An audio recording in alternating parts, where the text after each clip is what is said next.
பண்றீங்களா? சார், நான் basketball player. ஆக்சுவலா ஒரு அஃபென்ஸாக ஆடுவேன், டிஃபென்ஸாக ஆடுவேன். எப்போ டிஃபென்ஸ் ஆடணும், எப்போ அஃபென்ஸ் ஆடணும் எனக்கு நீங்கள் கற்றுனீங்கன்னா நானும் கற்றுக்க. எனக்கு ஒரு மொழி என்னோட கிறிஸ்டியானிட்டி கற்றுக் கொடுத்தேன். நான் பைபிளில் படிச்சிருக்கேன், பார்ன் கிறிஸ்டியன். அதை விட்டுட்டு அதெல்லாம் பார்க்காம நான் உங்களுக்கு அட்வைஸ் கொடுக்குறேன், நீங்கள் தமிழில் இப்படி பேசி எனக்கு யூனிக் இப்படி தான் பேச முடியும். அக்செப்ட் பண்ணுங்க. நான் உங்களுக்கோசம் சேஞ்ச் பண்ணிக்க முடியாது. நான் இப்படி தான் பேசுவேன். என் செயல் இதுதான். அவருக்கோசம் நான் மாற்றிக்க முடியாது, எல்லாருக்கோசம் நான் மாற்றிக்க முடியாது. அவர் ஆங்கிலத்தில் பெரும்புலமை பெற்றவராக இருப்பார் என்று நினைக்கிறேன். ஆங்கில உச்சரிப்பு மிக நேர்த்தியாக இருந்தது. தமிழில் பல சொற்றொடர்களை அவர்கள் பேசாமல் விட்டுவிட்டார்கள்.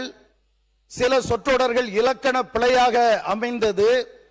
இதை குறையாகவோ குற்றச்சாட்டாகவோ இந்த அவையில் நான் வைக்க விரும்பவில்லை. நமது பள்ளிக்கல்வித்துறை அமைச்சர் அவர்கள் தனது கட்சிக்காக வெகு சிறப்பாக வாதாடி பலம் சேர்க்கிறார் என்பதை நாங்கள் காண்கிறோம்.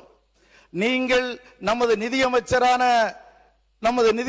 அவர்கள் வருங்காலத்தில் அந்த பிழையின்றி பட்ஜெட் வாசிக்கக்கூடிய வாய்ப்பு அவருக்கு இருக்குமே, ஆனால் நீங்கள் அதற்கான முயற்சிகளை செய்ய வேண்டும் என்று பணிவோடு நான் கேட்டுக்கொள்கின்றேன். பேரவைத் தலைவர் அவர்களே, சார் தேங்க்யூ. அமைச்சர், நீங்க நேரம் என்ன சரி, உங்களை பார்த்து கருத்துக்கள் மட்டும் சொல்லுங்க சார். நான் பேஸ்கெட்பால் பிளேயர். ஆக்சுவலா ஒரு அஃபென்ஸாக ஆடுவேன், டிஃபென்ஸாக ஆடுவேன். எப்போ டிஃபென்ஸ் ஆடணும், எப்போ அஃபென்ஸ் ஆடணும் எனக்கு ரொம்ப நாளாக நீங்கள் கற்றுனீங்கன்னா நானும் கற்றுக்க. அப்படி குறுக்க பேச வேண்டாம். நான் உங்களை பார்த்தா பேசிட்டு இருக்கேன். பேரவைத் தலைவர்களே, ஒரு 30 to 25 years எஜுகேஷன் ஃபீல்டில் இருந்திருக்கு. என்னோட கம்யூனிகேஷன் எல்லாம் இங்கிலீஷில் தான் இருந்திருக்கு. இப்போ இந்த மாமன்றத்தில் அவர் சொன்ன மாதிரி கொஞ்ச நாளாகவே உருவ கேலி பண்ணுறது, பொதுவாக சொல்கிறேன், ஜாதி ரிலேட்டடாக பண்ணுறது, பெண்கள் ரிலேட்டடாக பண்ணுறது, இப்போ மொழி ரிலேட்டடாக வந்துட்டாங்க. செயல் மட்டும் சொல்லிட்டு இருக்காரு. எங்கள் தலைவர் இருக்காங்க. எனக்கு ஒரு மொழி என்னோட கிறிஸ்டியானிட்டி கற்றுக் கொடுத்துருக்கு. அன்பு மொழி, அமைதி மொழி, இரக்கத்தின் மொழி. இது பாதி பேருக்கு எவ்வளவு தமிழ் படிச்சாலும் தெரியாது. நான் பைபிளில் படிச்சிருக்கேன், பார்ன் கிறிஸ்டியன். உங்களுக்கு அந்த மொழி தான் வேணும்னா நீங்க லோக்சபால உங்களோட மதுரை எம்பியா இருந்தாரு, மினிஸ்டரா இருந்திருக்கிறவர். இது வரைக்கும் 5 வருஷமா மினிஸ்டரா இருந்து 5 வருஷமா அங்க டேர்ம்ல இருந்திருக்காங்க. ஒரு நாளும் அந்த பார்லிமெண்ட்ல பேசுனதே கிடையாது. ஒரு தடவை கூட பேசுனது கிடையாது.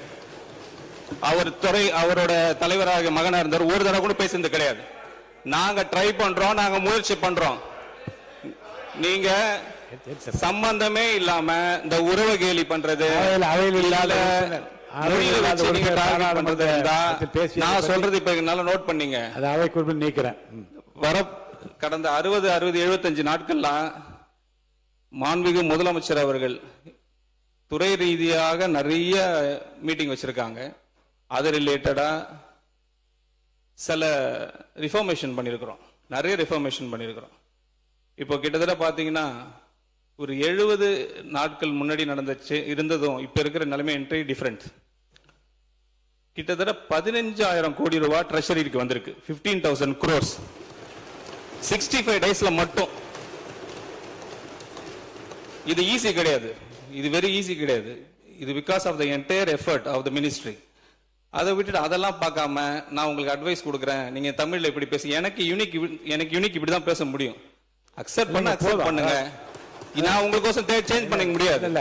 நான் இப்படி தான் பேசுவேன். மக்கள் புரிந்து கொள்ளுகிற வகையில் நீங்கள் நன்றாக தான் பேசினீர்கள். அதோட பிரச்சனை முடித்து அதான் சொல்றேன். மாண்புமிகு பேரவைத் தலைவர் அவர்களே, ரொம்ப லைட்டர் வெயின்ல எடுத்துக்கோங்க.